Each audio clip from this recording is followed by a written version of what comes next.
Bienvenidos a nuestro programa.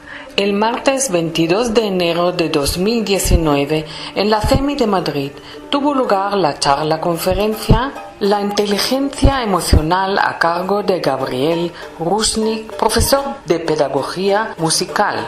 Les invitamos a escuchar la grabación.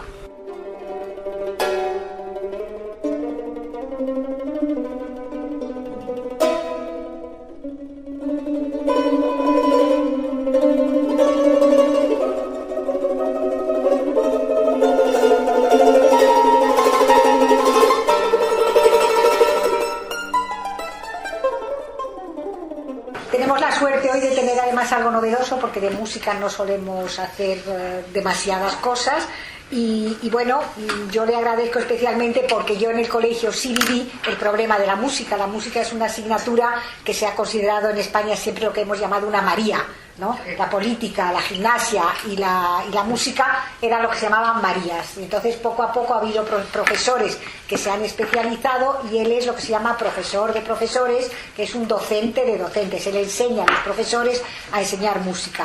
Y a mí lo que más me ha gustado, luego leeré lo del currículum, es el hacer lo que se llama el aprendizaje significativo. No es solamente música, el aprendizaje significativo es que para que un niño recuerde lo que ha estudiado, tiene que estar contextualizado en su vivir, en su interés. No es, incluso la física tú la puedes enseñar de manera significativa. ¿Por qué nieve? ¿Por qué se echa sal en las calles? Todo eso. Y entonces a mí me parece maravilloso porque además la música está comprobado, se la ponen a los recién nacidos, a los estresados, hay una música para cada momento, pero esa faceta que todos desconocemos porque a todos nos gusta, pero no, tampoco sabemos por qué hay músicas que nos levantan el ánimo, otras que tal. Yo creo que es lo que un poco nos va a explicar hoy. Entonces lo presento, él es profesor titular de Didáctica de la Expresión Musical en la Facultad de Educación de la Universidad Complutense de Madrid. O sea, por ejemplo, un pedagogo es alguien, el que ha estudiado pedagogía no enseña a los niños, enseña a los profesores de los niños. Y me imagino que tú, aparte de dirigir tesis, lo que él está haciendo es formar formadores. Realizó sus estudios musicales en el Conservatorio Nacional de Música de Buenos Aires, Argentina, y en la Jerusalem Academy of Music and Dance. Se doctoró en educación por la Complutense de Madrid y ha trabajado como profesor de música tanto en colegios privados en Valencia como en profesor de instituto en Madrid. Desde el 2003 está en la Complutense, donde forma el profesorado, ha hecho trabajos de investigación, el aprendizaje musical significativo, como os he dicho, las pedagogías inclusivas. Inclusiva es el término que más se utiliza hoy en todo, en religión, en política. O sea, incluir es meter en vez de excluir, que es echar. Bueno, pues hoy se hace inclusión a través de la exclusión, porque cuando meten algo siempre sacan otra cosa. Pero es verdad que como pedagogía es muy bonita, ¿no? Vamos a hacer políticas inclusivas y la música ya no es... hoy entra el profesor de música, sino que se obliga a los profesores, lo digo porque yo he sido docente durante muchos años, que nos reunamos todos y que el currículum que tracemos entre todos tenga partes o sea, si tú estudias tu bisbat, los árboles, se puede hacer en ciencias, se puede hacer en literatura, se puede hacer en música, porque canta. Eso es lo que se llama globalizar una enseñanza, hacerla significativa y que todos tiremos del carro en la misma dirección. No es fácil, porque cada uno piensa que su materia es la más importante y no cede en nada, pero bueno. Ha sido también fundador y director de muchas revistas donde escribe muchísimos artículos, ha viajado, ha hecho seminarios y me parece precioso también que se dirija a tesis, porque eso hay siempre, cuando una tesis es alguien que investiga algo totalmente novedoso, entonces aporta tanto al que la dirige como al que la hace y luego a los que van a aprovechar de esa enseñanza. Bueno, gracias por la invitación. Sé por mi madre las actividades que desarrolláis, que me parecen muy, muy interesantes. Y bueno, la invitación a compartir algo de lo que trabajamos en educación musical, pues he elegido algunas cosas que creo que pueden ser de interés como madres, abuelas, seguramente hay muchos nietos intentando buscar un instrumento, hay alguna preocupación, bueno, si se dedica a la música, en realidad no se dedicará a las matemáticas, ¿qué pasa? ¿Es tiempo perdido? ¿Sirve? ¿No sirve? Me gustaría hablar de algunas cosillas brevemente que tienen que ver con lo que el título de la presentación, que es la inteligencia musical. Hasta qué punto todo lo que la actividad musical que desarrollan los niños implica un esfuerzo cognitivo, un esfuerzo mental muy importante, y hasta qué punto esto, que es un tema siempre en discusión, revierte o no revierte en el resto de los aprendizajes. Tengo aquí, no sé si llegan a ver algunos ejemplos. Estos son unos niños de educación infantil, que fueron algunos niños hace 20 y pico de años. Estos hace unos 10 o 12 años, unos alumnos de secundaria, esto es en Valencia, en una escuela, eso es en un instituto. Y esto es lo de la escuela que tú comentabas, ¿no? La música como María, ¿sí? Es algo que, bueno, nosotros investigamos mucho, hasta qué punto lo que hacen los maestros, los profesores, realmente sirve para algo. De hecho, terminamos un proyecto de investigación para evaluar el impacto de todo el sistema de educación musical en la escuela, en primaria y secundaria, en la educación obligatoria en España. Los resultados no son muy alentadores, aunque es un trabajo en el que han participado 18 investigadores de todo el país, un proyecto de I+D, subvencionado por el Ministerio de Economía. Y bueno, a nivel estadístico, los resultados son muy pobres, es decir, el impacto es bastante bajo. Lo que sí hemos recogido son algunas excepciones bastante importantes de centros donde se desarrolla una práctica musical muy, muy buena y de gente a la que la música en la escuela le ha significado y ha cambiado sus vidas o le ha impactado para sus desarrollos personales, profesionales y académicos. Y lo que tenemos abajo es Daniel Barenboim en 1956 tocando antes de un concierto con 13 años, Barenboim como niño prodigio. Una foto muy curiosa que encontré por internet.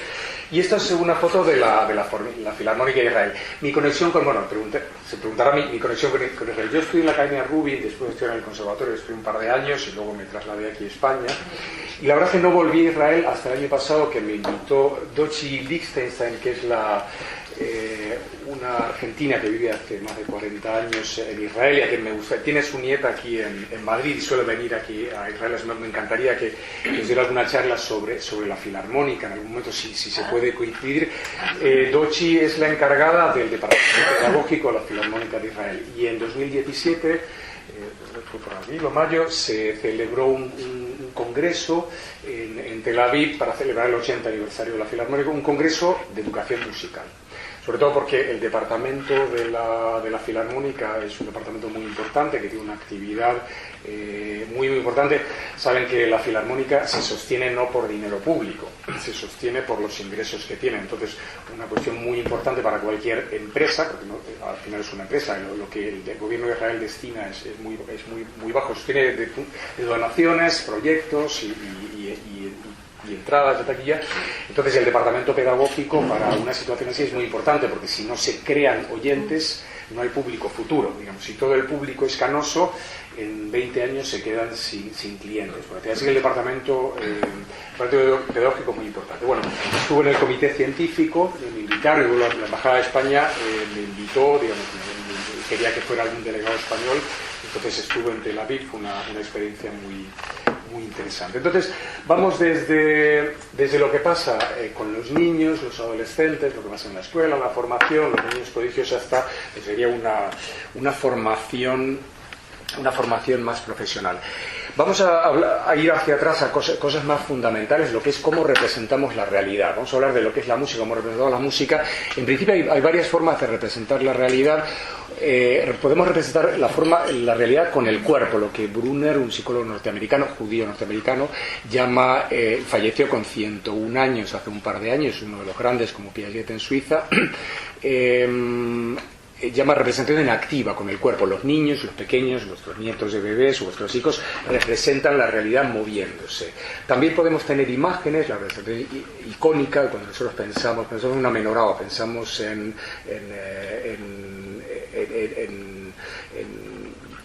en un sitio de Madrid tenemos una imagen que nos representa. Y luego la representación simbólica, que es con palabras, con signos, etcétera, etcétera. Ahora, la forma en que aprendemos eso es diferente. Por ejemplo, los colores, estas representaciones icónicas, las aprendemos lo que llamamos por denotación. Es decir, cuando teníais vuestros hijos, le dijisteis blanco, blanco, blanco, esto es verde. Y al cabo de un tiempo, el bebé, el niño, aprende que todo aquello que es verde se denomina como verde. Sin embargo, otros conceptos más sofisticados como amistad, democracia, judaísmo, religión, todos no se aprende por denotación, sino por asimilación. Son conceptos secundarios. Esto es muy importante porque la forma en que aprendemos un tipo de conceptos y otros es diferente. Y ahí hablabas de los errores, de ciertos errores en la pedagogía, suele ser por la falta de formación científica de una parte del profesorado que intenta aprender las cosas de la manera que no son. Es decir, yo no puedo, hay determinadas cosas que no las puedo enseñar si no las muestro, y hay determinadas cosas que tengo que preparar determinadas experiencias para que el niño. ¿Cómo entiende un niño el concepto de democracia? Pues participando en una democracia, pero no dictándole una definición de democracia. Entonces son cuestiones, como comentabas antes, que llevan a una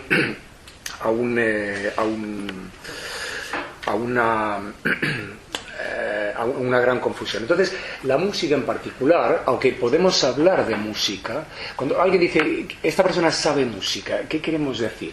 Que toca o que sabe decir, que sabe explicar, que va a un concierto y sabe quién es el autor, quién es el compositor. Eso es una gran discusión, y ahí hay una gran confusión. Sobre todo si habéis escuchado quejas de vuestros nietos diciendo que están en quinto de primaria o sexto de primaria, tienen 10, 11 años, y su profesor le obliga a aprenderse la biografía de Beethoven cuando no sabe quién es Beethoven, y para él los Beatles o los Rolling Stones o Beethoven son algo del Pleistoceno, música de los mayores o de los padres. No tiene manera de comprenderlo. Cuando vemos este tipo de cosas, tienen que ver con esa confusión de creer que cuando uno sabe música tiene que decir cosas sobre la música. Y los filósofos, Eleanor Stuglein, una filósofa norteamericana, insiste que la música es un saber no declarativo, en principio, el saber estrictamente musical. Vamos a ver qué es declarativo o no declarativo. Hay dos formas de conocimiento: el saber hacer y el saber decir sobre. Por ejemplo, el ejemplo más clásico, por ejemplo, ¿cómo sé yo utilizar un tenedor? Pues un tenedor lo sé usar usándolo. Es un saber procedimental, es una destreza. Entonces, a mí nadie me dice, coge con el índice el pulgar y aplica tantos gramos. Es una tontería. Simplemente, como madres, hemos puesto la manita del niño o de la niña con el tenedor y le hemos ayudado, le hemos acompañado, le hemos guiado para que adquiriera esta destreza, este conocimiento que llamamos procedimental, que es saber hacer. Y por otro lado, hay algunos conceptos, el concepto de hipotenusa, que no es un concepto que se pueda decir acompañando al niño, es un saber declarativo. Lo más curioso, la relación entre estas dos cosas, para las que hayáis pasado el examen de conducir, sabéis que hay dos formas, hay dos cuestiones. Por un lado está conducir y por otro saber las normas. Entonces, siempre hay una relación entre lo procedimental. Hay algunos conocimientos que quedan como saberes procedimentales, un saber hacer. Yo sé usar el tenedor, pero si alguien me explica cómo usas el cuchillo para cortar, yo no sabría explicarlo. Pondría el cuchillo y el tenedor en la mano y le mostraría, o le diría, mira y copia. Y hay otros conceptos, como el concepto de tsunami, por ejemplo, que no lo podría explicar, tendría que explicarlo, dar una definición, etcétera, etcétera. Pero hay algunas relaciones entre eso que es procedimental y eso declarativo. Y la conducción es un ejemplo claro. Levantad la mano las que conducís, las que sabéis conducir. Vale, conducíais, vale. Entonces os voy a hacer una pregunta. La ley en España, ¿quiénes de vosotras, vuestros padres os pusieron, o madres os pusieron las manos en el volante, os enseñaron en algún polígono, en el campo, en una casa de campo, a conducir antes de dar el examen, como marca la normativa? ¿Y quiénes de vosotras disteis primero el examen teórico y luego hicisteis las prácticas? Es así, ¿no? Vale.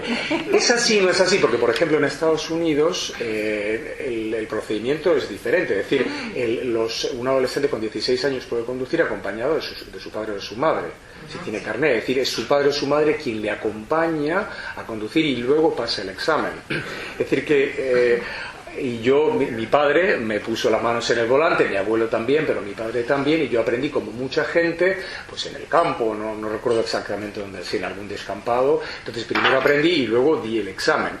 Pero el examen es la parte declarativa. Lo importante en la conducción no es saberse el código de circulación. Lo importante es conducir. Ahora bien, si no me sé el código, puedo chocarme con otros porque no sé las reglas. Es decir, aquí lo procedimental, el saber hacer y el saber decir sobre, son dos cuestiones que son complementarias. Da igual el orden. Es más placentero que a uno le enseñen a conducir y luego aprender el código. Aprender el código de memoria sin conducir es tedioso, aunque es lo que marque la ley. Pero de todas maneras, todas las que habéis conducido, de una manera o de otra, tenéis esa relación entre lo procedimental y lo declarativo. El error en la escuela, que tú comentabas sobre las malas prácticas que hemos investigado en estos últimos 4 años, consiste en creer que lo importante en la música es saberse el código de circulación. Es decir, hay muchos profesores que creen que conducir es saberse el código, por decirlo de manera gráfica. Saber música no es saber la biografía de Beethoven. Saber música es poder tocar, cantar, comunicarme preparar algo para los padres, para los abuelos, cantar en las festividades, todo aquello que implica una realización musical real. Dentro de estos modos, Eleanor Stubble, esta filósofa norteamericana de la Universidad de Indiana, habla de 3 modos de conocimiento musical. Es decir, como seres humanos tenemos 3 formas de relacionarnos con la música: oír, tocar o crear música. Son esas 3, que no implican necesariamente hablar. Por supuesto, podemos hablar de cómo oigo, podemos hablar de cómo interpreto y podemos hablar de cómo compongo o cómo componen otros. Pero lo importante es que hacer música implica escuchar y comprender en mayor o menor medida, tocar algo o cantar, interpretar, cantar o tocar algún instrumento y crear, aunque en los conservatorios suele ser la parte menos desarrollada, también en la escuela, crear música, improvisar, poder crear una canción, componer una canción. Esas son las 3 formas. Entonces, aquí tenemos estas 3: escuchar, tocar, cantar, componer e improvisar. En general, lo que intentamos en las escuelas, cuando formamos a los profesores, vengo de una clase de educación infantil. Ayer era por la noche de una clase para educación primaria, como comentabas, trabajo en la formación tanto de los maestros que van a dar música, los profesores de secundaria que hacen un máster, no sé, bueno, ¿queréis que explique brevemente cómo es la formación? Un poco para que tengan alguna referencia. En otros países es diferente, hay como una licenciatura, un grado para la formación del profesorado que imparte música en secundaria y en primaria. En España, por decirlo de una manera muy breve, las menciones a la educación musical aparecen desde el decreto de Romanones en 1902. Los músicos siempre desde 1888 siempre han tenido algo de formación, sobre todo canto. Y de 1902 aparece, no con un currículo, pero sí aparece por la mención del canto en la escuela, en las escuelas graduadas en la década del 20, en la década del 30, aparecen algunas horas dedicadas a la música. Básicamente era canto. En la época de la República también aparecen algunas escuelas que participan, que una gran innovación en cuanto a la educación musical. Al final de la República, incluso cuando Valencia fue capital de la República, hubo un grupo de gentes que intentaron hacer que el Consejo Nacional de Música, en Valencia, indudablemente teniendo el Parlamento republicano en ese momento, la música, querían aprovechar, hubo un plan para hacer un programa nacional de educación musical obligatoria en primaria y secundaria, que por supuesto no funcionó. Y bueno, todos conocemos todo lo que pasó en la época de Franco, y la sección femenina se hizo cargo de la educación, de la formación musical, hubo unas instructoras de música, pero la música tenía un elemento, era una forma de enculturación nacional católica, en la que había unos mensajes, un rol de transmisión de una situación de sumisión de la mujer con respecto al hombre, de un modelo de feminidad que era transmitido a través, sobre todo, de las canciones y de la actividad de la sección femenina de la Falange, que fue en realidad la que Franco encomendó que se hiciera cargo de la formación, ¿no? Algunos de los problemas, en realidad, este es un trabajo, digamos, que todavía está un trabajo histórico, el cual hemos desarrollado muy poquito, cómo la educación fue, bueno, la música que nos sirvió. Pero en España, en realidad, después de algunas experiencias, en el año 90, entra en el currículum completamente. En el 75 empieza en secundaria con una asignatura de Historia de la Música, pero a partir del 90 con la LOCSE entra como obligatoria de primero a sexto de primaria y de primero a tercero de secundaria, y optativa en cuarto, lo cual significa que a partir del 90-91 en el sistema español hay música obligatoria durante 9 o 10 años. Ahora es un poquito menos, 8 o 9 años, pero se incluyen los especialistas de música en primaria, y la opción a la que se llega es que los maestros generalistas, con una cantidad de formación dentro de los 3 años de esa diplomatura, adquieran algunas habilidades. Y para los de secundaria, graduados profesores superiores de conservatorio con una formación, antes era el CAP, el certificado de aptitud pedagógica, y hoy en día desde unos 9 años un máster de formación del profesor, una formación de 1 año pedagógica para los graduados del conservatorio. De alguna manera ha mejorado, ha habido avances y retrocesos, de alguna manera, digamos, vuestros nietos, quizás no vuestros hijos, pero vuestros nietos, todos los que han nacido a partir del 85, del 90, han tenido muchos años de experiencia, mejor o peor, en el sistema educativo. Han tenido música como asignatura obligatoria, como María, como bien decías. Perdona, pero cuando yo estaba en esa época hicieron algo bueno en el sistema educativo, porque un profesor generalista no podía enseñar música, y en cambio un profesor que tenía la especialidad de música sí podía dar el resto de las asignaturas. Claro. Con lo cual contratábamos a especialistas en música y los usábamos para todo el resto. Claro. Pero en cambio un generalista no. A mí me pareció eso como muy positivo para colocarlos, porque si no nadie hacía la especialidad ni de música ni de política. Sí, digamos, es una opción. En otros países se tomó la opción de formar a los graduados de conservatorio para que dieran primaria y secundaria. Aquí se tomó la opción de que fueran maestros de primaria. En el sistema español puede ser Barenboim, pero si no tienes el magisterio no puedes dar clase primaria. Es un sistema, una especie de defensa corporativa. Pero bueno, en definitiva, vuestros nietos han tenido música o tienen música en primaria y secundaria. Y como todo es variable, como hay buenos jueces, malos jueces, buenos abogados, malos abogados, buenos médicos, malos médicos, hay buenos maestros, malos maestros, y algunos que hacen algunas actividades brillantes, hacen ópera en primaria. No vamos a hablar de ello, pero nos da para hablar mucho acerca de lo que serían buenas prácticas educativas y malas prácticas educativas. Hay gente que da, pues eso, soy la flauta dulce de siempre y tal, y hay gente que monta una ópera o monta un coro, una orquesta con los niños, y bueno, es las experiencias son muy variadas. Si habláis con vuestros nietos y les preguntáis, cuéntame, ¿qué haces en tu clase de música? Os contarán las cosas más variadas, ¿sí? Entonces, ¿qué es lo que hay en la mente musical? Porque aquí, no sé hasta qué hora es, ¿hasta la 1? Sí, digamos, hasta la 1. Bueno, ¿qué es lo que hay en la mente musical? Para mí resulta fascinante cuando alguien dice, bueno, toca la flauta, toca la guitarra, no sabe música, toca así. Lo que la investigación psicológica y neurológica muestra es que hay una actividad espectacular, complejísima. Es decir, detrás de cualquier actividad, simplemente cantamos una canción o reconocemos una canción, digamos, escuchamos esto, por ejemplo.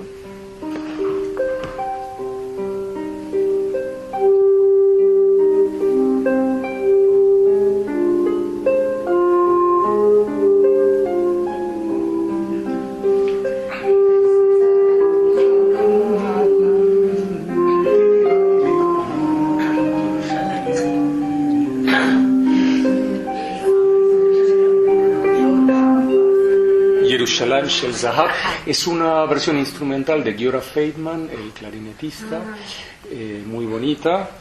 Claro, lo que escuchamos no a Giora, pero escuchamos en realidad a Naomi Shemer también, ¿no?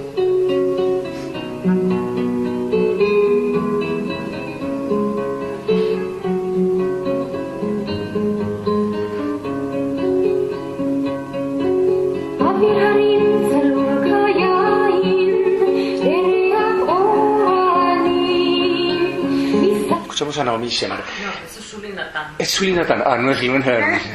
La iglesia vinimos a Vale. No es la versión de Naomi Shemer. No. Muy pocas veces ella cantó. Era Sully Nathan la que eligió Naomi Shemer a cantar. Para cantar esta. Vale. Pensaba que era la versión de ella, cantada por ella. Entonces, esto, digamos, activa en todos nosotros una cantidad de procesos de distinto tipo. Activa la memoria de largo plazo, activa el reconocimiento, en algunos activa la necesidad de cantarlo. Hay un reconocimiento, digamos, hay una cuestión, por ejemplo, aquí tenemos lo que sería conocimiento declarativo. Tú me dices, es tal versión, digamos, la compositora es tal, conocimiento declarativo sobre. No es un conocimiento intrínseco a la obra. Yo puedo disfrutar de la obra sin saber quién es quien canta, incluso sin saber quién es la compositora. Y tenemos un montón de eso sería un conocimiento, una actividad cognitiva que sucede. Pero luego hay otra actividad cognitiva que es conceptual. Es la versión de tal intérprete, es la composición de tal autora. En cualquier caso, activa nuestra memoria de largo plazo, porque conocemos esta canción hace muchos años. Y lo que es muy interesante, además de las cuestiones cognitivas, están las cuestiones emocionales y de significado. Hay una gran discusión en la filosofía de la música, en estética, acerca de la posibilidad de significado de la música. Y la música, hay gente que cree que la música significa, pero hay otros que creen que la música no significa nada. Es cierto que las palabras que tienen una canción tienen un significado, pero la música en sí no significa nada. De hecho, una canción que puede ser bella desde el punto de vista estético, como el himno nazi, es una canción que es bella, digamos, desde el punto de vista estético. Sin embargo, esa belleza lleva a la muerte de 40 millones de personas. De que la belleza, la música no tiene un significado intrínseco, sino un significado que le podamos dar. De hecho, hay un libro muy interesante, un psicólogo, sobre los usos políticos de la Quinta Sinfonía de Beethoven. Es decir, una misma pieza, una misma obra puede haber sido utilizada por democracias y por dictaduras para adornar determinados actos. En el caso de Yerushalayim Shel Zahav, por ejemplo, una persona que no conozca nada de esta canción puede decir, es una canción bonita, es una canción triste, me gusta, no me gusta. Quienes le hemos cantado podemos decir sí, es esto, y quienes sabemos algo podemos hablar de la letra, e incluso quienes sabemos el significado que tuvo en el año 60 y 67, 68, en la guerra, el significado de premonición que tuvo que ver con el ella lo presentó en 66 y luego cambió y añadió algo porque la guerra de 6 días cambió la situación. Pero de alguna manera, digamos, fue tomado como un símbolo, digamos, simbólicamente. Esa canción del año 66, luego de la guerra de los 6 días, fue casi como una especie de premonición de la recuperación de Jerusalén. Entonces, ese significado solo lo podemos saber en Israel, o lo podemos saber los judíos, pero digamos, una persona no judía, una persona no estudiosa, no puede significar. Pero esos significados no son intrínsecos a la obra de arte, sino que son significados asignados a una pieza. Es decir, la música en nuestras mentes, hay una cantidad de procesos que suceden, entre ellos el significado musical, y el significado puede ser personal, porque yo he escuchado determinada canción o he bailado la canción que he bailado en mi boda, que fue la primera canción, o una canción que elegimos para la boda, y entonces esa canción cada vez que la escucho recuerdo la boda, por ejemplo. Puede ser un significado que yo tengo personalmente, yo y mi pareja, mi marido, mi esposa. Y otros significados son comunitarios, otros significados están vinculados. Es decir, pero no es en sí la obra, la música, sino es lo que le añadimos, ¿sí? Pero además de todo tenemos tenemos una actividad que, independientemente de esos significados, aparece. Aquí hay una teoría clásica de la transmisión. Yo, por ejemplo, hago, digamos, toco un instrumento, una guitarra, pues pulso la guitarra, excito, hay una excitación, un elemento evidente que es la cuerda, luego un resonador que es la caja, luego el sonido viaja, digamos, se rebota sobre las paredes, hay un medio, tenemos fuente, medio, receptor. Llega a mi tímpano, el oído interno, pasa por unos huesetillos, luego llega al octavo par craneal y por aquí hay un procesamiento en el cerebro. Esa es la teoría clásica, así lo que pasaría, luego llega al oído, digamos, sabemos que entra por aquí, resuena en el tímpano, hay unos huesetillos que hacen como especie de protección, luego entra en la cóclea, y en la cóclea hay una membrana basilar que tiene 10.000 células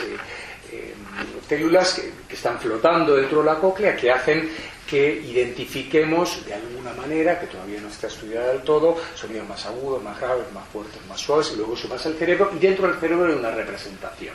La neurología en realidad todavía está en pañales. Hay neurología musical, se sigue avanzando mucho, sobre todo americanos y alemanes, que son los que tienen más financiación en estos temas, pero en realidad no sabemos mucho si los psicólogos lo que hacen mientras tanto la neurología vaya avanzando como para poder explorar el procesamiento de esa señal auditiva, van haciendo experimentos para poder darnos algunas explicaciones provisionales acerca de cómo pensamos en sonido. Porque es cierto que aunque no digamos nada, pensamos en sonido. Pero la pregunta es ¿por qué pensamos en sonido? Aquí estoy hablando de todo esto simplemente para, digamos, estoy pensando en vuestros nietos y en los niños del colegio. Estoy pensando, cuando pensamos en sonido, nuestra mente se mueve, nuestra mente actúa, y eso ocupa sitio y eso estimula la mente. Digamos, cuanto más actividad hay, más estimulación mental hay. De hecho, aunque no es el tema del que voy a hablar, pero hay investigaciones de ya hace 20 años, se dice que nosotros la música la procesamos con el emoción. Es decir, el hemisferio, digamos, el corazón, hablamos de la izquierda, y ese hemisferio, digamos, están cruzados, el hemisferio derecho controla el lado izquierdo, el hemisferio izquierdo controla el lado derecho. Toda la parte holística, de la parte que representa, pensamos en el corazón, a la izquierda, que no está a la izquierda, está en el centro, pero todo el hemisferio derecho, que no tiene formación técnica, procesan la música de manera holística, es lo que la neurología muestra. Es decir, hay activación,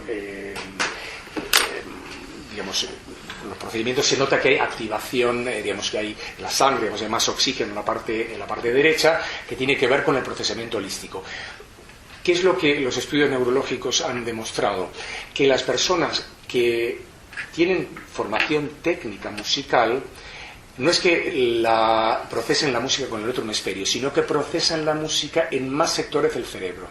Es decir, el aficionado procesa la música de manera holística, de manera global, con la parte derecha del cerebro, y quien tiene formación técnica la procesa con la parte derecha, es decir, la parte holística, más la parte más precisa de la parte del hemisferio izquierdo. Y si, por ejemplo, está cantando las notas, por ejemplo, está solfeando con el lóbulo frontal.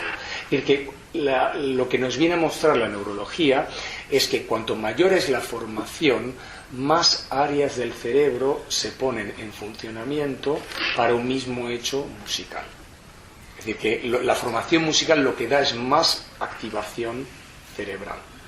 Eso es muy importante a tener en cuenta cuando hablamos del rol o la importancia de la música en la formación de los niños. Entonces, la cuestión es ¿por qué está esa actividad mental? ¿Por qué necesitamos representar mentalmente los eventos? Si yo...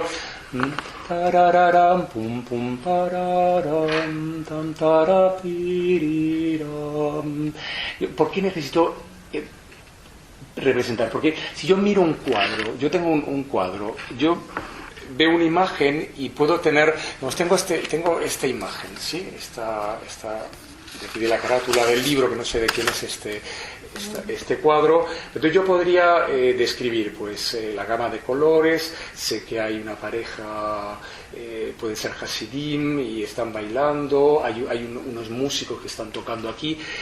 Cierro los ojos y puedo necesitar tener la representación, pero los abro y vuelvo a mirar. Pero la música no es así, la música pasa y desaparece. Entonces, a diferencia de lo que es la imagen visual, que podemos recurrir a ella, para hablar sobre música, para procesar, necesitamos la memoria. Es una diferencia crucial. Por supuesto, si habéis hecho algún taller de dibujo, de pintura, uno de los ejercicios que os habrán dado es mira esta escena, cierra los ojos, recuerda y pinta, ¿sí? Pero usualmente los que no tenemos formación, digamos, yo voy a un museo y puedo estar una hora frente a un cuadro, me emociona, puedo ver los colores, puedo intentar emocionarme, pero con la música no, la música ha pasado y se ha ido. Para recordarla, para procesarla necesito recordarla. Entonces, la música, el sonido es efímero y es sucesivo. Entonces necesito anclarlo de alguna manera en la mente. Y este anclaje, este pensar en sonido, es decir, aunque no lo sepamos, pensamos en sonido. El habla está íntimamente relacionado con esto. no entiendo nada. אם אני מדבר בעברית, אתם יכולות להבין מה שאני מדבר. Si hablo en hebreo, algunas de vosotras que habléis hebreo podéis entender, más o menos. If I speak in English, some of you can understand what I'm saying. Si algunas habláis, si vous parlez en français, vous pouvez comprendre ce que je dis. Depende del idioma. Inmediatamente, cuando escuchamos un sonido, un conjunto de sonidos, hacemos una decisión acerca de las características de este sonido. Lo procesamos, pero en décimas de segundos. Si yo estoy en la calle cruzando y oigo un coche, sé que es un sonido abstracto, sé que es algo, y mi instinto de supervivencia me hace reaccionar para quitarme. Igual que el nativo en una selva, cuando escucha determinado sonido, puede saber que es una serpiente que puede morderle, por ejemplo, o una fiera. Es decir, que estamos acostumbrados a determinar esos sonidos para sobrevivir en nuestro contexto. Inmediatamente decidimos si esto es sonido abstracto, por nuestro instinto de supervivencia, decidimos en esa décima de segundo si es comunicación verbal o si es música para interpretarla y disfrutarla. Pero es un proceso que sucede en nuestra mente de manera absolutamente inconsciente. Y decidimos en qué idioma es. Yo puedo escuchar alemán y saber que es alemán aunque yo no lo entienda por la sonoridad. Una de las cuestiones más interesantes de este procesamiento es que la gente cree que cuando hablamos decimos palabras. Sin embargo, esto es un espejismo. No sé si han pensado alguna vez que cuando hablamos lo que hacemos es unir las palabras y no hay espacio entre ellas. El espacio lo crea nuestra mente. Es muy curioso que todos usamos el lenguaje como si fueran palabras. Las palabras no existen. Las palabras las inventamos en la mente, las troceamos, en inglés es to chunk. Es un proceso que nuestra mente hace de manera muy rápida para asignar significado a cada trozo de sonido. No hay trozos de sonido, troceamos en la mente. Es curioso, vivimos en una ficción, ¿sí? Creemos que existe lo que no existe. Este fenómeno es muy claro, si, no sé si os ha pasado, el fenómeno Tea-Cocktail Conversation Phenomenon. Supongamos que está sentada en el medio y hay dos conversaciones. Hay una tabla, salimos estamos en una cena y tal, y te toca justo sentarte en el medio. En español puedo estar con una oreja y otra oreja escuchando las dos conversaciones, pero si es un idioma que no es mi idioma, mi idioma materno, me resulta muy difícil porque tenemos menos destreza en esta habilidad para cortar fragmentos de sonido y asignarles significados como palabras. A mí me sucede, por ejemplo, cuando voy a un congreso internacional, yo hablo muy bien inglés, escribo en inglés, pero no es mi lengua nativa. Entonces tengo una especie de canción, de fatiga cognitiva a lo largo de un día, cuando llega ya la típica cena al final de adelantar a la noche del congreso, y ya no, ya me cuesta escuchar dos conversaciones al mismo tiempo, ¿sí? Porque no eres mujer. Yo pensé lo mismo. No, pero pongamos un idioma, pongamos que hemos estudiado hebreo y no hemos vivido en Israel, digamos. Yo puedo escuchar, si hablan hebreo despacio, puedo entender algo, un hebreo básico, pero si escucho a un congreso en hebreo, yo no podría, una conversación de filosofía no podría entenderla en hebreo, porque excede mi capacidad para trocear. En música, la cuestión es muy interesante porque se habrá preguntado cómo es mi memoria musical. ¿Cómo proceso la música? Es muy interesante porque yo digo, no hay una grabadora. Yo proceso, no sé, Carol Kumhans, una psicóloga de la música, un trabajo ya hace 25 años, que lo procesamos como eventos, propiedades de eventos y relaciones temporales entre ellos. Yo digo, que puedo, el campanero, puedo matar o puedo cambiar de idioma, campanero, cambiar de ritmo, frere ya que dorme. Puedo cantarlo más fuerte, puedo cambiar la altura, frere ya que, puedo hacer lo que quiera, puedo manipularlo, pero el frere ya que está en mi mente. Vamos a hablar de la memoria para que entiendan cómo funciona esto. Voy a palmear el ritmo de una canción y os voy a pedir encarecidamente que no digáis qué canción es. Pero en el momento en que sepáis qué canción, no la digáis, porque entonces las demás no podrían saber hacer este esfuerzo. En el momento en que sepáis qué canción es, levantad por favor un dedo o la mano, para que yo sepa que ya no digáis el nombre.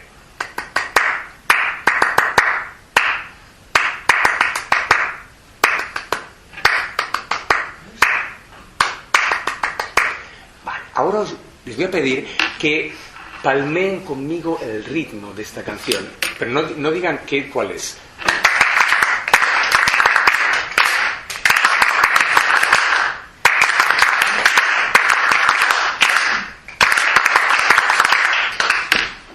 ¿Alguien todavía no lo tiene?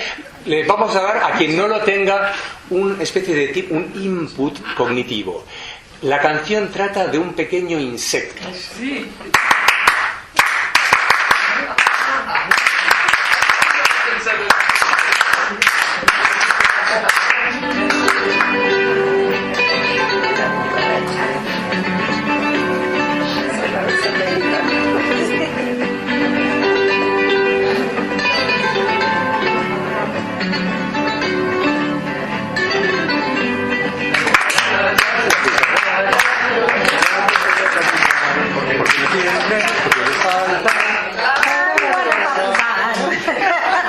Y hay varias versiones, la patita de atrás o marihuana. Tiene que ver que soy francesa, que no le captan al principio.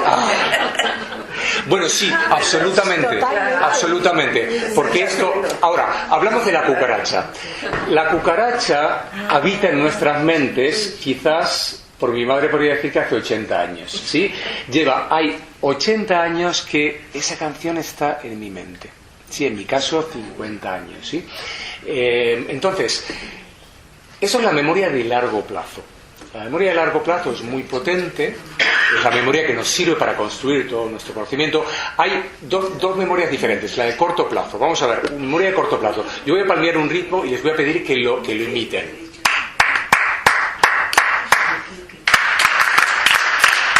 Vale, esa es la memoria musical de corto plazo, lo que llamaremos memoria de trabajo. Es la memoria que usamos en el día a día para procesar la nueva información. Tenemos memoria de corto plazo, memoria de trabajo, psicología, y luego tenemos la memoria de largo plazo. Tenemos dos ejemplos prácticos de eso. La cucaracha habita en nuestras mentes como muchas cosas, como todas nuestras experiencias, todo nuestro conocimiento, por décadas en nuestra mente y se almacena de alguna manera misteriosa. Por supuesto, vinculada a emociones. Hay algunos aspectos que para mí son fascinantes siempre que hago este pequeño juego. Uno de ellos, y aquí estamos hablando de lo que llamamos la recuperación de la memoria. Yo lo que veo, no les he dicho que lo hicieran, pero lo que he visto en cada uno de ustedes es una sonrisa. En el momento en que han identificado, es decir, que han logrado yo he dado una información parcial. Podría haber cantado la canción o haber puesto la música. Yo solo he dado el ritmo. Al ritmo hay que agregarle la melodía, también y quizás la letra, pero solo con una información parcial ha habido una actividad cognitiva muy importante y absolutamente inconsciente de recuperación de la memoria de toda esa información, de la información completa, de algo que quizás no habíais cantado o escuchado desde hace años.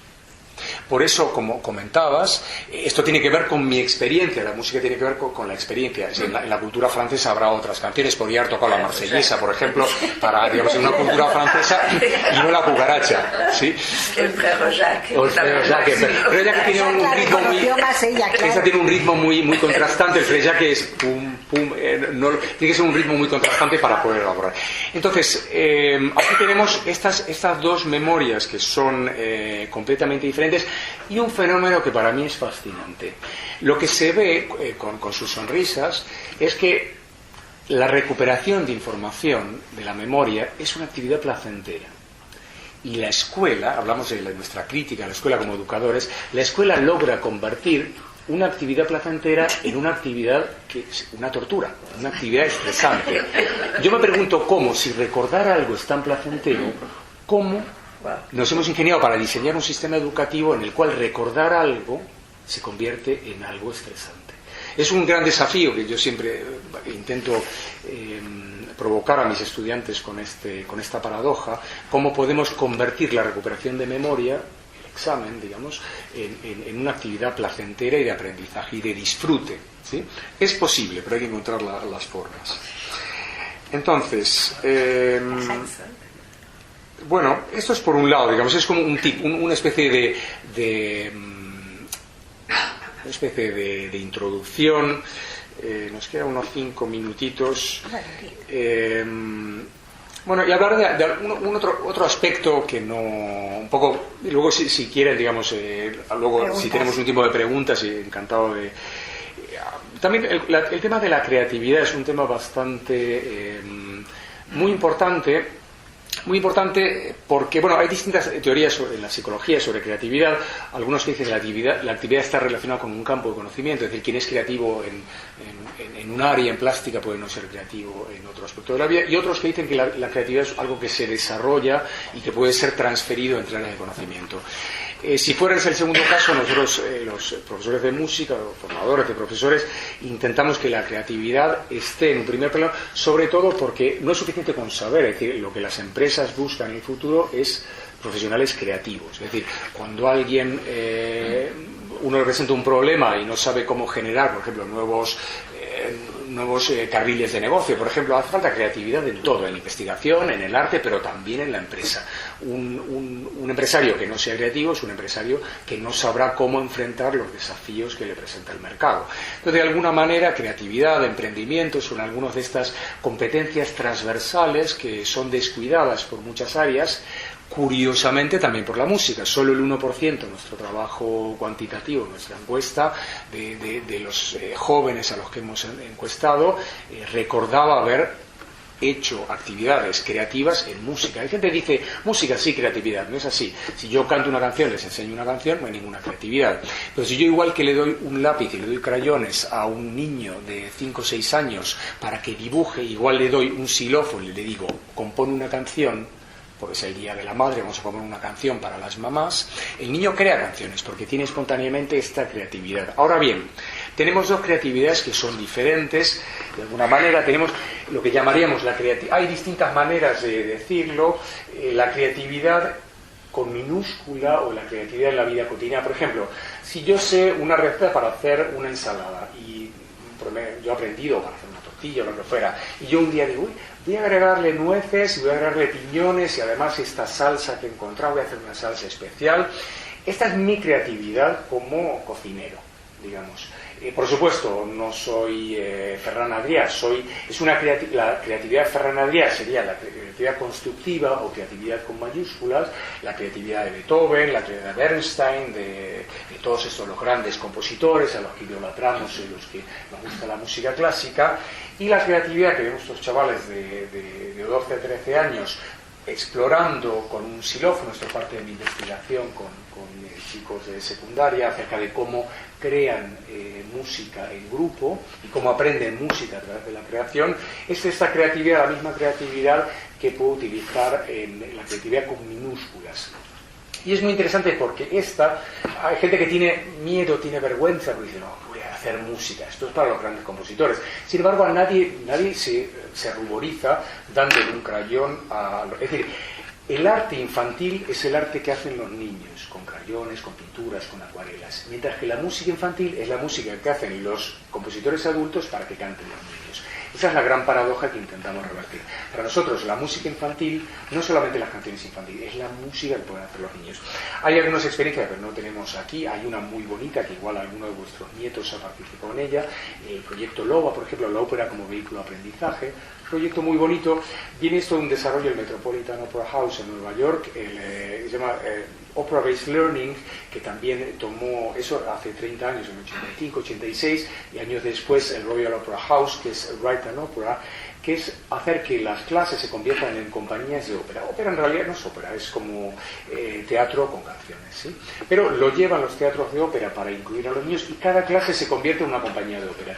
Los niños se convierten en escritores, compositores, bailarines, relaciones públicas, y intentan los maestros generalistas enseñar todas las asignaturas del currículum a través de la creación de una obra de teatro musical. Muy interesante. No tenemos tiempo ahora para verlo, realmente es muy emocionante. Con niños hasta de 6 años, que se convierten en expertos compositores.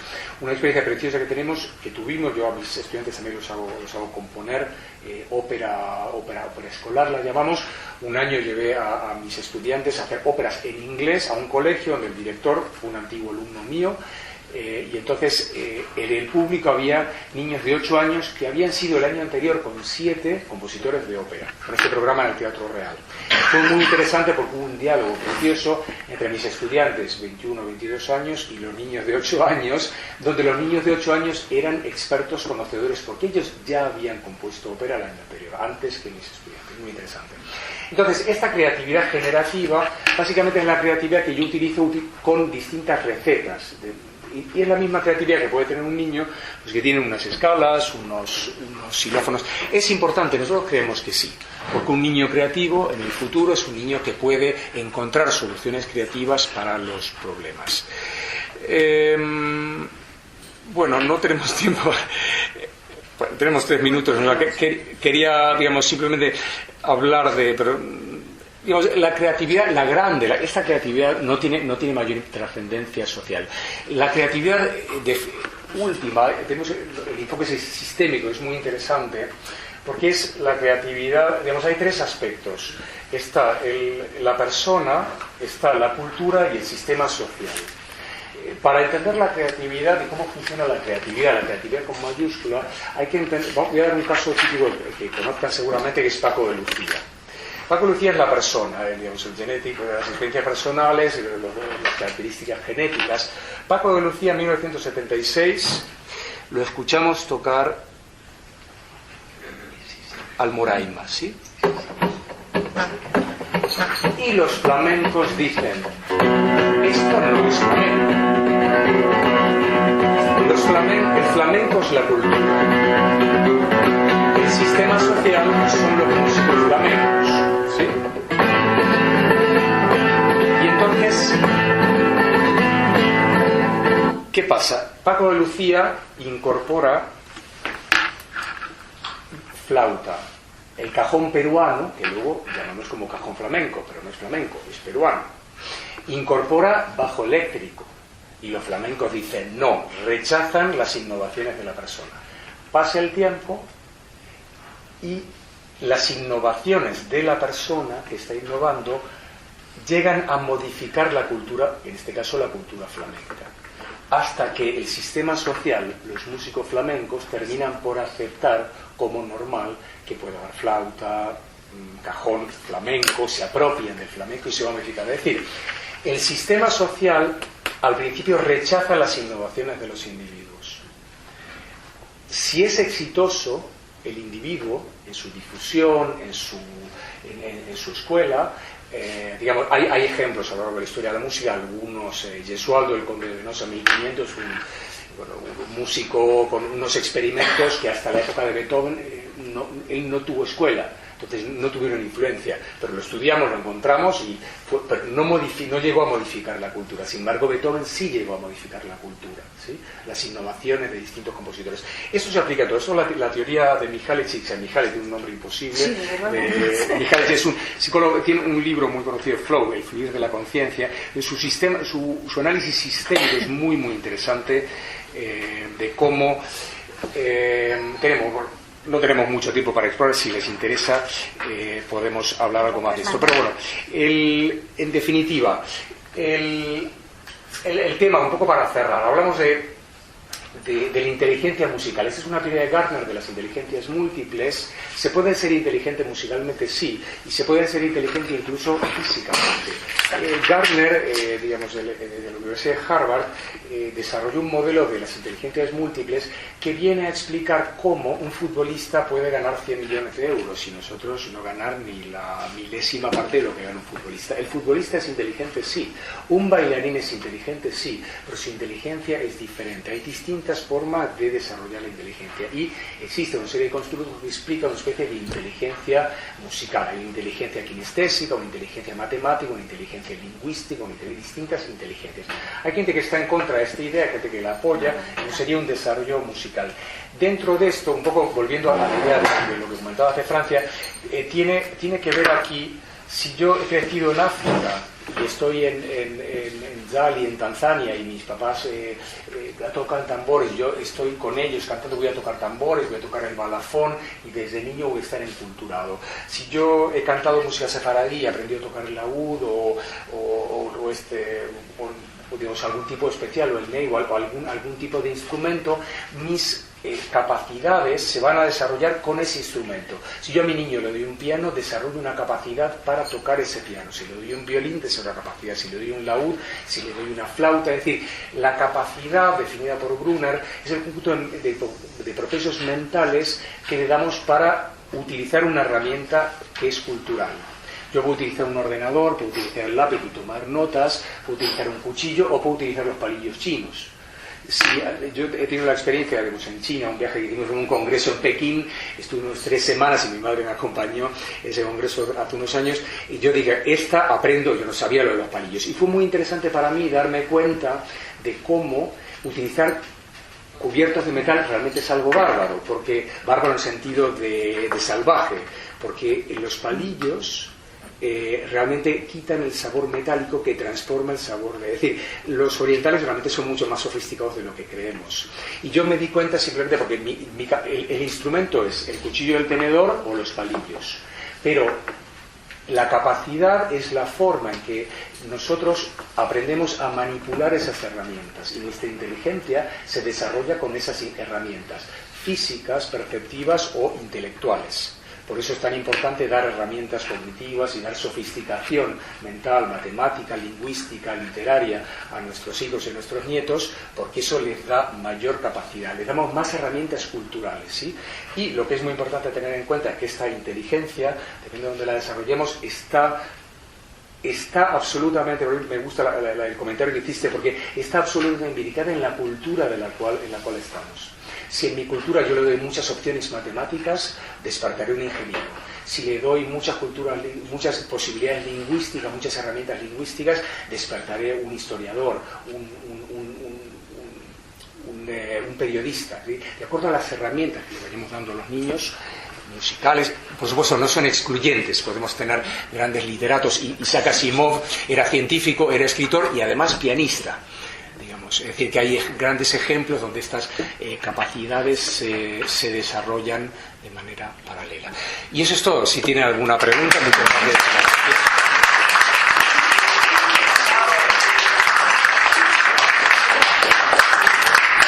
Yo la primera te quería dar las gracias porque ha sido muy novedoso.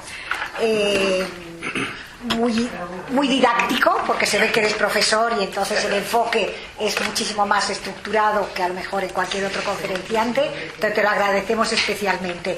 Aprovechando que tengo la palabra, yo te quería decir, me chirría siempre que se use una multiplicidad de inteligencias, porque ahora es la musical, la matemática, o sea, yo creo que al final tenemos 3 tipos de inteligencias: la cognitiva, la de aprender, la emocional y la social, que es la de relacionarnos. Cuando tú hablas de inteligencia musical, ¿qué quieres decir? ¿Que el que la posee de antemano va a ser capaz de ser un buen músico? ¿O si te dan muchos inputs de eso, tú vas a ser capaz de aceptar? Y la segunda cosa es que cuando vosotros os dirigís a los colegios o a los profesores, yo creo que el mensaje es: no hay ninguna materia superior a otra, ¿no? Porque el ser buen matemático parece que es mucho mejor que ser un buen literario, porque en mi época los que estudiábamos filosofía éramos los lerdos y los que estudiaban matemáticas eran los listos. Esa especie de escalafón que hay entre las materias no se va a destruir, porque la gente quiere algo que le dé de comer, que le dé dinero. A la música en principio pues no parece lo más pragmático. ¿Cómo se podría explicar a la gente que cualquier materia desarrolla todos esos ámbitos? La música es matemática por el ritmo, si tú compones es literatura, te desarrolla el sentido plástico. O sea, ¿qué herramientas tenéis para no llamar a cada inteligencia con un nombre y cómo mostrar que todo es importante y que luego te va a llevar a donde tú quieras? La primera pregunta tiene que ver con la tensión entre naturaleza y cultura. Y es un debate de alguna manera científico, pero por otro lado también es un debate ideológico. Digamos, si yo creo en que las aptitudes son innatas, digamos, tenemos tendencia a pensar que, digamos, los judíos somos más inteligentes y eso viene en los genes, pero digamos, lo que hay que tener en cuenta es que siempre detrás de un chico brillante judío hay una madre judía y una familia preocupada por la educación, preocupada por el progreso social. Y quizás, hablo de este tema porque es un tema muy, para mí, muy claro, digamos. Los judíos siempre hemos sabido que estábamos sujetos a una posible expulsión y que el único poder que teníamos era la educación de nuestros hijos. Esto lo tenemos grabado a fuego, no en la sangre, lo tenemos grabado a fuego en la cultura. Porque todos los que estamos aquí, o muchos de los que estamos allí, hemos cambiado de país. Y yo, por ejemplo, yo he llegado a España después, digamos, por una casualidad, con una mano detrás y otra adelante, y con el tiempo me he colocado gracias a mi educación, ¿sí? No gracias a mi fortuna, que no tenía ninguna fortuna. Es decir, que eso lo sabemos, y eso hace que creamos en el poder de la educación. Quizás somos los judíos los que más presente hemos tenido a lo largo de la historia de la humanidad la importancia de la educación, y así es lo que sabemos acerca del valor que tiene la educación en Israel y esta importancia. Dicho esto, yo considero, y hay mucha investigación al respecto, que la naturaleza es el límite, pero la educación es la potenciación de ese límite. Es decir, si yo soy sordo, no puedo ser músico. Si yo tengo determinadas dificultades cognitivas para analizar la música, no puedo ser. Pero si yo tengo las capacidades de Barenboim, y en vez de que mi padre sea el pianista de la Filarmónica de Buenos Aires, mi padre es Barenboim a los 13 años. Su padre era un pianista que tocaba una orquesta, contratado, digamos, por la orquesta. Pues, lógicamente, no nace en cero. Y el padre de Mozart era Leopoldo Mozart, que era un gran compositor. Y Mozart viajó con su padre tocando por toda Europa y escuchó a músicos de Alemania, de Italia. Es decir, que la estimulación precoz ha sido muy importante. Pero si Barenboim, en vez de haber nacido allí, hubiera nacido en el seno de una familia trabajadora, digamos, sin ninguna formación, hubiera nacido en medio de la guerra de Yugoslavia, hubiera nacido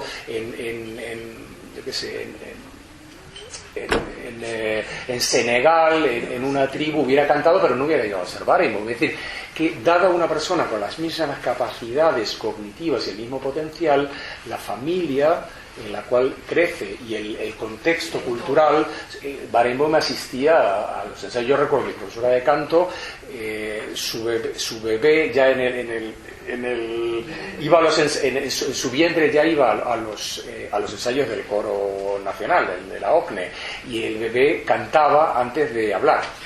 Entonces, quiero decir con esto que la parte genética es muy importante, pero que si ustedes no se sienten muy afinadas o muy cómodas con la música, eso no implica, si cantamos con los niños, ellos van a cantar, porque es un modo de comunicación. Ahora, habrá que llevarles con buenos profesores para que tengan buenas experiencias para bailar. Todo depende de esto. Yo recuerdo al respecto, hace muchos años, esto es realmente muy, muy impresionante, en Valencia, yo tocaba el piano, yo soy flautista de formación, pero tocaba un poquito el piano para preparar las clases, y se escuchaba por toda la estructura del edificio. Y la vecina de 2 pisos más abajo sube con un niño de 3 años y dice: bueno, te estamos escuchando tocar, y te escuchamos tanto que mi niño quiere saber qué es lo que suena. Entonces yo senté al niño y digo: bueno, lo siento mucho, senté al niño 3 años. El niño se sienta, empieza a tocar, y empieza a hacer escalas por movimiento opuestos en terceras.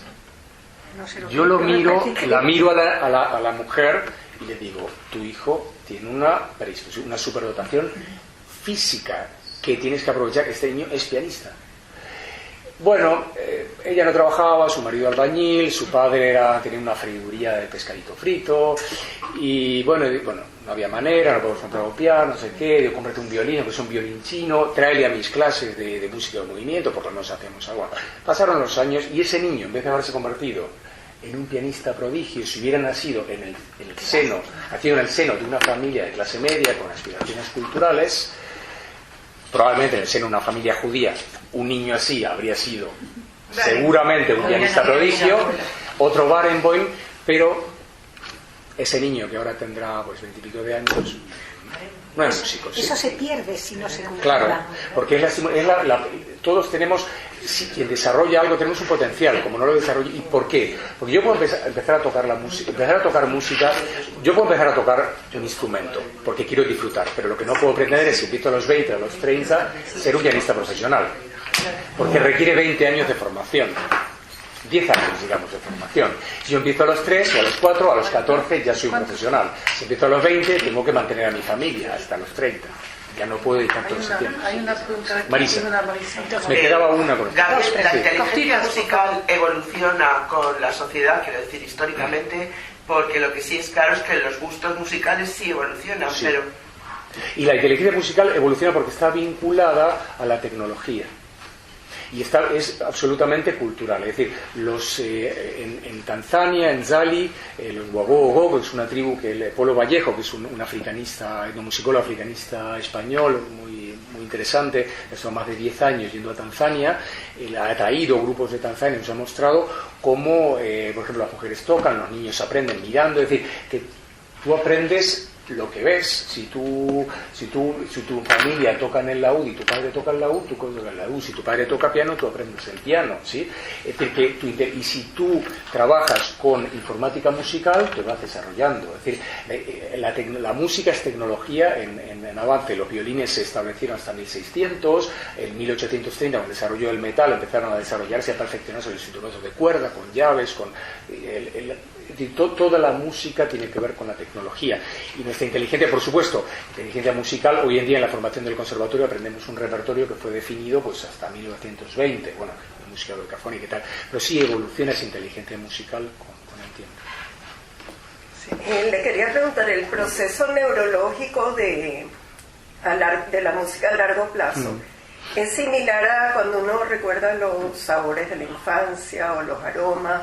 ¿Tiene algo que ver ese Está proceso? Vinculado. Es un proceso muy interesante que algunos neurólogos, como Isabel Pérez, han investigado mucho tiempo con los que tienen daños cerebrales por guerras, por accidentes, y han explorado qué fenómenos suceden cuando determinadas partes por una lesión cerebral desaparecen. Por ejemplo, hay casos de musicalidad con afasia, gente que no puede hablar pero puede cantar.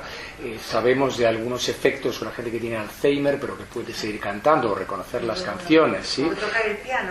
O tocar el piano teniendo Alzheimer, sí. Casi lo único que sabe hacer. Lo único que Vale. es tocar. Es fascinante. Sí, hay un autor en particular, Oliver Sacks, que ha fallecido hace poco, que es fascinante. Él ha estudiado, tiene un libro sobre música. Él ha estudiado todos estos fenómenos. Hay un libro muy interesante de Oliver Sacks sobre la música, sobre otros fenómenos también, pero tiene uno sobre música.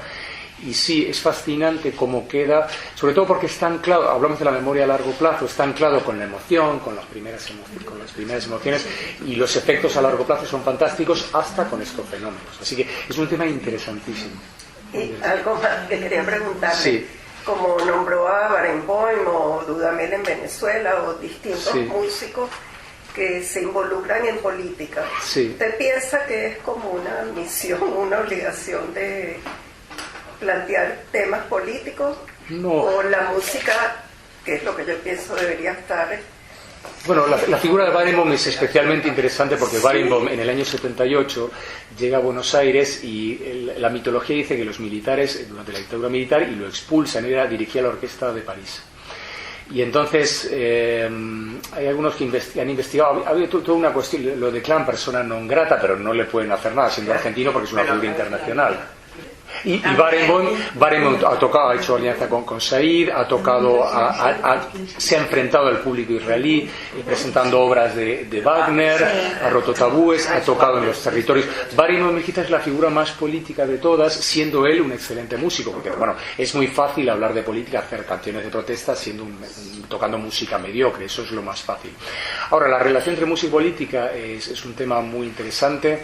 Sí, no, bueno, depende. La música tiene usos, la música intrínsecamente no es nada. Digamos, como decía,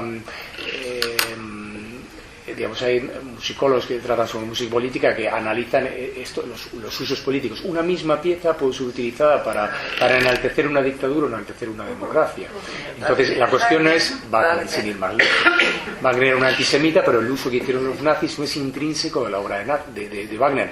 Ahora bien, Barenboim quiere romper con esos tabúes y es muy duro culturalmente. Es un tema fascinante también. Los himnos patrióticos es un uso político. Claro. Gabriel, a ver, una pregunta. Espera, luego podemos seguir hablando, encantado. Sí, los que se tengan que ir, los demás se quedan, ¿vale? ¿Hago el ridículo cuando digo que a mí no me gusta la ópera? No. Porque dice el proverbio, para gustos los colores. Entonces, pero es que me gustan algunos fragmentos. Claro. Y cuando digo no me gusta la ópera, me ven con unos ojos como diciendo que ridículo. Bueno, el tema de la ópera es que la ópera es antinatural, pero la única manera de entender la ópera, y es lo que hemos descubierto, lo que desde el Metropolitan lo he descubierto con todo este programa del Opera Based Learning, aprendizaje centrado en la ópera, es que la única manera que un niño entienda la ópera es haciendo ópera. Porque en el momento en que yo me planto un escenario con 6, 7, 8 años y canto, si estoy aquí en vez de decir lo que estoy diciendo, lo canto. Entonces en mis clases hacemos recitativo improvisado. Entonces, claro, me pongo en esa situación que parece un poco ridícula, pero bueno, es como un género más. También es antinatural que en una película haya música de fondo, porque ahora no hay música de fondo. Sin embargo, para nosotros es lo más normal del mundo que en una película haya una banda sonora. Eso no es mentira, es una fantasía. Igual de fantasía es que yo con ustedes esté cantando en vez de hablar. Entonces yo les... Los paraguas de Cherburgo. ¿Os acordáis? Cosa más ridícula, por favor. La película entera, porque que haya momentos musicales no dicen nada más que hola, buenos días. Eso no es... Me encantó. Bueno, pues el otro día yo estaba alucinada de que Susipi se podía triunfar. Sí, hay una cosa hay un trend, una línea musicless music videos. Veréis a vuestros nietos mirando YouTube vídeos musicales. Bueno, si buscan musicless music videos, vídeos musicales sin música, hay una serie de gente crítica que lo que hace es quitarle la música al vídeo y ponerle sonidos como si fuera una película, con lo cual las escenas son de lo más desopilantemente ridículas, ¿sí? Si algún día queréis entreteneros, musicless music videos, o sea, música, es decir, hay gente que a veces los vídeos sin música se ven más que el propio vídeo musical. Muy divertido para jugar con nuestros nietos. Si están muy entusiasmados con un vídeo, se puede buscar ese mismo vídeo, si tiene un sonido, una copa que cae, algo así, hay gente que quita la música y le pone el sonido para que es una visión crítica de los vídeos musicales. ¿Sí? Es muy gracioso. Última pregunta y luego si quieres seguimos hablando informalmente. Para mí, y yo creo que para muchas personas, la música lo mejor que hay en el mundo. La música, que uno le guste de una clase, de otra sea ópera o no sé, y los instrumentos.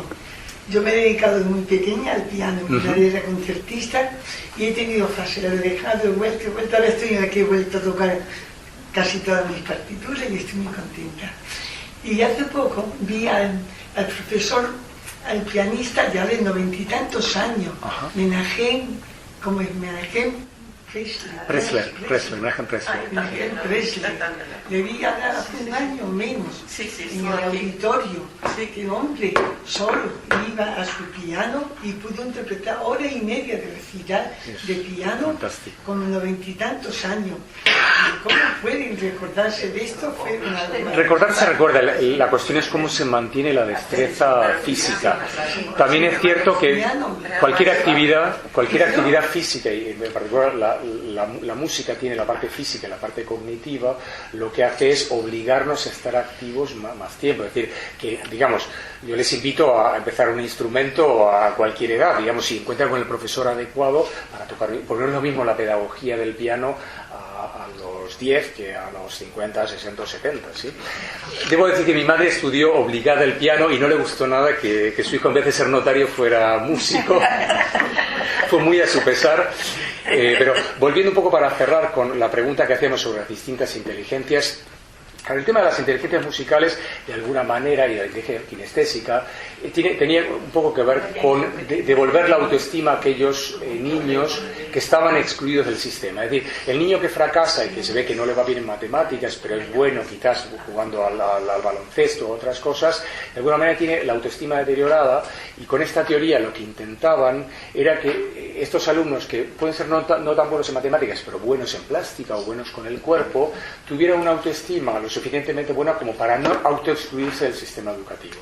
De alguna manera fue una especie de jugada de movimiento. Hay quien está en contra del tema de las inteligencias múltiples. Hay una sola inteligencia con distintas capacidades. En definitiva, es como llamamos a esto. Lo que sí es importante es que no ocupa lugar. Es decir, una persona, cito a Asimov, porque es un gran científico, escritor y además pianista. Hay muchísimos casos de grandes científicos que además han sido músicos o incluso políticos han sido músicos. Digamos, no ocupa lugar. Todo depende, bueno, de la edad a la que empezamos, ¿sí?